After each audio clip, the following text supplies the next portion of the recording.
Just turn it back on. So yeah, that whole cognitive dissonance concept, and I remember early on in life, through in my 20s and even as a teenager, I always knew what I was supposed to be doing, Right. but I could not do it, you know, and I know in the big book it talks about our dilemma was a lack of power to do the right thing, and I was just so selfish, and I was really in like a prison of desires, man. My desires ruled me, and I wanted drugs, I wanted sex, I wanted alcohol, and I just was incapable of saying no to that stuff. Even though I knew what the right thing for me to do, I lacked the power, as it talks about in the big book here. But amazingly, today I have the power to do the right thing, and I don't know where it comes from. I don't know where, and it's got to be God. It has to be God, yeah. You know, it is God. I know it's God. I believe it's God. I'm not know? telling you what to believe, but I believe it's God. And it is God. I think God gives us the power to do what's right, you know, and, you know, my last week of drinking, it was almost like God surrendered for me. I threw my arms up and said, I don't know what I'm doing anymore. And looking back at it, it was like he pushed me out of the driver's seat and said, Nick, I'm taking over from here. You know, and I have been praying for years, God, please help me. God, please help me. Get me out of this stuff. And, you know, I kind of had a little spiritual experience the last week of my drinking and drugging. And I even remember hearing somebody else's voice in my head that said, go to AA. And I'm like, what was that? Like going crazy. It was always drink, drugs, drink, obsessive. Right. About drugs and alcohol, and then there was like a little gap in there, and I heard someone else say go to AA, and I'm like, man, but maybe I should listen to that, you know. So that's very inspiring. But yeah, I always knew what to do. I just couldn't do it, man. I lacked the power, and I guess when I fired Nick from making decisions, you know, something else took my life over, and of course, in hindsight, looking back, it is pretty evident. I mean, even when you pull up my police record, man, charge, there's all this charge, and then it just stops. Right. You know, so it's clear, man, that people can change. Oh, yeah, that's inspiration to me, man. And a lot of my friends, and like one thing that's helping me in my recovery that I'm still resenting for. Obviously, I'm not perfect. My goal in life in recovery is obviously to get the time like you have. I'm nowhere near your time, but your story is an inner space. Don't believes I can do it. I believe I can get to 10 years someday. I believe I will do that. Yeah. Being associated with the Betty Ford Foundation, the amazing people I've met in Florida and the recovery world. But one thing that I still need to work on, I've had therapy sessions with, and we have the same thing in common, is you remember in your story, well, you want to talk about your wild speed chase? I thought that was pretty interesting. I think that was in 2007. Because we got busted around the same time, and then obviously, what I'm going to get to is like right after that, but sure. Do you remember? Oh yeah, speed chase that story? was one of those things I will never forget. And this was before I even did heroin, you know, and things were already getting crazy. 2 weeks before I got into that high-speed chase, me and my girlfriend broke up because I was disappearing for days at a time, clearing out the bank account, cheating on her. She took off, and then a couple days later she comes back. She's trying to drive off with a car that I had bought for her. It wasn't even registered to anyone yet, but in my mind I'm like, oh, how dare her come and take my car from me. Right. And it was her car, and I freaked out. And my truck was sitting in the parking lot, and the first thing I grabbed out of my rigging belt was a 4-pound hammer, and I started just beating the crap out of the car, smashing the windows, hitting the fenders. So she goes to the Roseville police and says, hey, this guy's coming after me with a hammer, and they come back with guns blazing, arrest me, and charge me with felonious assault with intent to do great bodily harm less than murder and malicious destruction of property. I got that charge too, don't forget. Yeah. But at the time, I'm like, oh my God, this is a serious charge, less than murder? I didn't think I would ever have a charge that had the word murder in it. What is going on? Yeah. So, you know, they throw me in the back of the cop car upside down. My parents come and post a $5,000 cash bond. And then 2 weeks later, you know, it's like 11 o'clock at night and we're partying hard, you know, we're doing coke, we're drinking heavy, and we're out of drugs. And I'm like, oh, no problem. I'm gonna run down to Detroit. You know, I lived on like 10 Mile, and south of 8 Mile is where Detroit city limits are. Go down there, get drugs, and on my way home, you know, I'm getting pulled over by a cop. Right as I had my driver's license, you know, I'm smashing up powder with my driver's license, and I see the cop lights come on behind me, throw the drugs down on the floor, and then this cop's at my window, and he's like, Nick, give me your driver's license. And I'm thinking like, well, the driver's license has got drugs all over it, and I didn't know what to do. And this is the first time I was paying attention. You know, my body made a decision without my permission, and I just put the truck in gear and hightailed it out of there. You know, we had cocaine, Vicodins, weed, and I had an open fifth of Seagram 7 right there in the console. So I'm throwing drugs out the window while this cop is chasing after me, and then I'm kind of coming out to Gratiot, which is like a main artery from the suburbs down to Detroit, and I'm thinking I'm just gonna get on Gratiot and go into Detroit, and hopefully they'll call off the chase. But before I could get to Gratiot, I could see about a mile down the road there was like 8, 10, 12 cop cars with their lights on, and they had the barricade or something? Like, yes, that is exactly what it was. A barricade? They had a barricade set up. Or they had the road blocked because they knew I was coming. You know, they have a radio that I wasn't thinking about, and I was like 3 blocks from Roseville Police Station. So they all got in their cars, came barricade the road off, and I could see the barricade down there. And in my mind, I'm thinking, man, we're just gonna blast right. I had a Silverado. We're gonna blast through. There you go. This barricade, and then get out and Gratiot, hang a right, and then just go south of 8 Mile. And as I'm like obsessing, do I hit the brakes? Do I hit the gas? Do I hit the brakes? Do I stop? Surrender? Fight or flight, man. It's so tough. Fight or flight, man. And the closer I get, I can see there's like 20 cops out there with long guns pointed at me, getting ready to start shooting. And that kind of snapped me out of the hypnosis state. And I'm like, man, we're about to get shot. And, you know, and that was one of the wildest moments I've ever been in. And of course, I, you know, get out of the cop car. They beat the crap out of me, and I deserved it. No, I do. Yeah, I do believe you just. One thing I want to talk about police brutality. It's still resentful towards me. Like, that's one thing I resonated with you. Yeah. Obviously, a police chase that could warrant, you know, getting shit beat out of you by the cops. Yeah. But like, my case, every time I've been arrested, it's been controversial on like illegal arrests. So like, the cops have broken the law every time I've been arrested.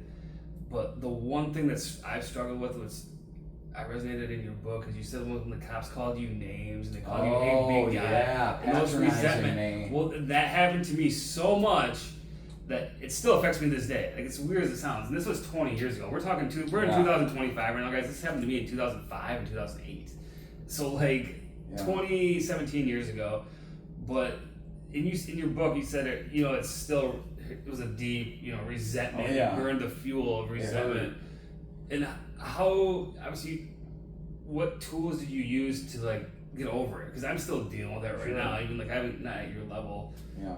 On the recovery. Well, at the time, man, it stung. They pierced my heart, and they did it when I got arrested for the felonious assault. They were calling me big guy, champ. Hey, it looks like things are going great for you.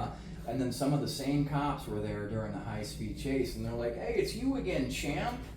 How you doing, big guy? Yes, it looks like life's going great for you. And just sticking the knife in and twisting, and at the time, man, it was just pure resentment. Wanted to kill these guys. And you know what? I've made peace with it today. You know, I was acting like a maniac. Maybe they didn't have to beat me as bad as they did. And I remember I was in handcuffs. Yeah, they don't give a fuck, dude. I was in handcuffs, and then the guy that tried initially pulling me over comes in and says, "Don't you ever run from me again," and just uppercut me in the gut, you know. And see, I'm not for that. I think powerless. Granted, you should maybe deserve something, but like some people and the cops are too egocentric. They are, and it's and I would like to see that to change. That's part of my truth. I think police brutality is a thing. Obviously, there are a lot of good cops. I have friends with several good cops, but bad cops really can put a hole in your spirit. Yeah. You can hold resentment for 20 years, and that's something I'm still working on. And yeah, there's bad cops out there. I've met good ones too. Right.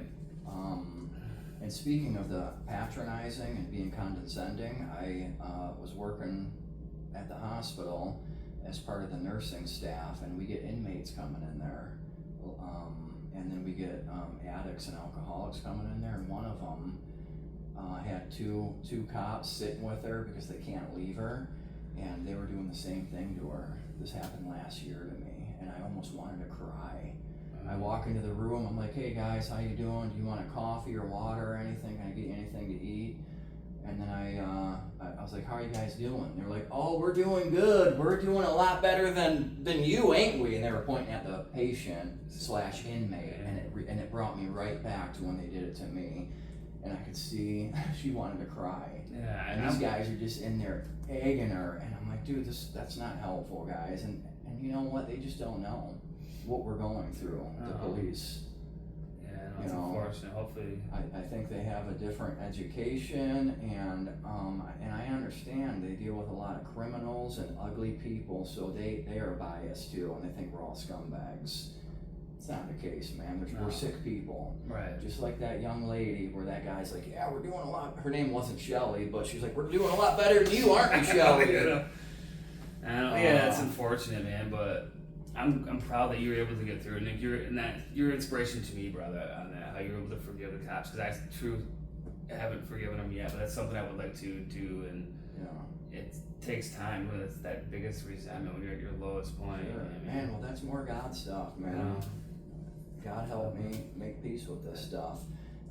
But then there were also good cops too. I remember I got arrested in Grosse Pointe Woods, one of the Grosse Points. There's like a lot of money there, yeah, Grosse Pointes there, and that was kind of my MO. I go in Detroit and then go into the suburbs and rob and steal stuff. And one time I got arrested right when I kind of started getting strung out in heroin. I was homeless, sleeping in dumpsters, sleeping in abandoned boats, crack houses, and this Grosse Pointe Woods police officer, he has me in handcuffs at the district jail. And he goes back there and he printed my very first mugshot when I was like 17 years old, and he printed the current one, and he held both of them up right in front of my face, and he's like, Nick, what do you see here? And I just started crying. For one, it hurt what I was doing in my life, and then for two, there's a cop who cared. That's cool. This guy went out of his way to say, Nick, what are you doing to yourself, man? And I'll never forget him. And that guy should be celebrated. Yeah, I mean, I'm all for celebrating the great people. Yeah. And there's been cops that are like, Nick, here's $5, man. We'll give you a cheeseburger, and of course I went and bought drugs with it. Right, but there's good cops out there too, and I try to focus on that. Yeah. And I have friends that are cops today too, and they have a hard job. All right, I never want to do that. Those cops that beat the crap out of me that day, they went overboard. Right. I thought they were going to accidentally kill me. When I got to the county jail and they were taking my picture, I had like scabs and blood and shit on my face from getting my head slammed into the concrete. It was crazy. Yeah, I mean, that is very, exactly, that's not good. Obviously, I do believe in, there's evil. Well, I think it's large as the police system. You're going to have bad apples, and obviously there's bad apples, but at least you were able to experience some of the good, but at least me, I haven't really had a good cop. All my experiences with cops have been negative, unfortunately, in that situation. Yeah. Outside of Smart Santa, we've had some, I would say not trouble, but different things, but in my drinking days, never had a good experience with a cop. Well, I used to not like him either until I started like meeting him in sobriety, and I guess things just, my perspective has changed too. Like thinking about my dad too. I was mad at him, and I used to only focus on the bad things he did. And as I started getting deeper into recovery, I'm seeing good things that he did too. He wasn't just a monster all the time. He did kiss us every night before he went to bed, and I used to forget about that stuff. And he tried his best. He was broken too, like us. You don't know, you don't know type of thing. Yeah, and he didn't, but he did some good things too, man. But and he was a savage at times too. You know, he mostly took it out on my brother Dave, who has a lot of social anxieties, a lot of fear, and he's not even aware of his inner issues. Not willing to look at himself, but and I think it's because my dad took so much of his anger and hate and pain out. Hurt people. Yeah, exactly. On Especially his if you do that during your kid's subconscious year, 0 to 10. Yeah. It affects them Yeah. their whole life. Or you have to literally break your brain. You have to like literally do stuff that happened, fortunately to you, to like become a new human being. Which luckily the spirit, I believe, the spiritual realm can provide that. But most people think that's insanity. But it's hard. No, it is easy, hard. Yeah. You know, and a lot of times you like to hold on to those resentments, but I was sick of hurting inside. You know, and since I got into recovery, I've been paying attention to what's going on in here, and I know there's certain things that are hurting my serenity. And I'm like, God, Nick, you got to make peace with this stuff somehow, some way. What's the best way you make peace with it? You feel like? Man, it's time. I I remember when I was going through sobriety, we were talking about resentment, and I had resentment against my father for all the violence, and a resentment against my mother too for leaving us with him. But my mom did come back into my life a few years later, but the damage had already been done. So yeah, with this resentment with my dad, it was pointed out to me that Nick, he has the same thing you have. Right. You know, and my part in that resentment was not forgiving him. He's a human being, and it didn't come immediately, Steve. It took for me to be about 4 or 5 years sober when it finally came. And I can't explain how or why. And this is God stuff. Right, yeah. I accepted my past for what it was. And I can think acceptance all day long, but I think acceptance is God-given. Right. What they call grief, it's a process. Exactly, yeah. Sometimes it's a long process. Yeah, right. You just want to get through the process. You just want to be stuck in the process. Right. So it's, But, you know, and then helping others, doing service work, I think that helps you make peace too, or at least cultivate an inner peace inside of us, you know. And I didn't help anybody throughout my 20s. It was all about Nick. Right. Everything I did was to make Nick happy, and I was miserable. Right, yeah. Exactly. Now, I'm just curious, at what point in your recovery journey did you realize that service was going to be key so you could serve other people to get out of yourself? Like, how long of recovery did you take you to get that? I mean, I started helping and doing service work early on, but probably about 7, 8 years sober, I had enough time in recovery to look back and see how that service work has helped me. So only in hindsight does a lot of this stuff make sense. But when I was going through it, I'm like, why am I doing this? How is giving a guy a ride gonna help me? Didn't understand it. You don't get that concept. But now looking back, yeah, that hedonistic paradox, I read it in a book a couple of years ago, and it states that those who seek happiness for themselves will not find it, but those who help others will. And I knew that to be true in my heart because, man, I have some contentment in my life, and I think a lot of it is because I enjoy helping people. I don't always want to do it, but man, that's my insurance policy for when life doesn't go Nick's way, that I can still exercise some equanimity and peace when there's chaos going on outside of me. It's God stuff, spiritual principle. Yeah, it's really exciting. Yeah, I read in your book that you you volunteer with I thought that was really memorable with the jails. You'd go and visit. Oh, Kent County Jail, Guiding Light, that was Rest, Sanford House, especially the new guys. Does that benefit you? Do you think you feel more does your spirit feel more alive when you help somebody in early recovery as opposed to someone that's been in the game for a couple years, or does it? I don't know. I feel like I have a better opportunity to plant seeds in somebody that's fresh out of addiction because they're in more pain. Right. And I remember when I was in a lot of pain in Livingston County Jail in 2013. I was attending a AA meeting. And for the first time in my life, I thought, man, I think maybe this could work for me. So that is kind of why I do it because I remember when someone planted a seed in my head, and I didn't get out of Livingston County Jail that time and get right into recovery, but 2 or 3 years later, it bloomed, and I heard that voice in there, go to AA. So that's kind of why I do it, and yeah, we are in the Kent County jails doing some recovery stuff and volunteer work, and the majority of them get out and go right back to it, but I was telling my buddy David J, hey, this is just about planting seeds. Right. You know, somebody planted the seed in my head, and in jail, they don't... Remember that? You said Tim, I think his name was, right? Tim, yeah. Tell me about, do you remember that Tim story? Let's talk about Tim. Or when well, was, yeah, I was in an 8-man pod, and I think I was doing 90 days in Livingston County Jail, and I just went to these AA meetings just to get out of my pod. It's 24-hour day lockdown. I'm like, all right, let's get out of here. And it was kind of nice to meet an adult from the outside world who's talking to me like a person, instead of how the deputies talk to you, like you're human trash. Oh, that sucks too. Yeah, that didn't help. Doesn't help the psyche at all. Like, that makes the depression worse. Sure. But this guy Tim came in, and he's like, guys, I can relate with you. I've been in your seat before, and this is what I did. This is the things I did that got me sober.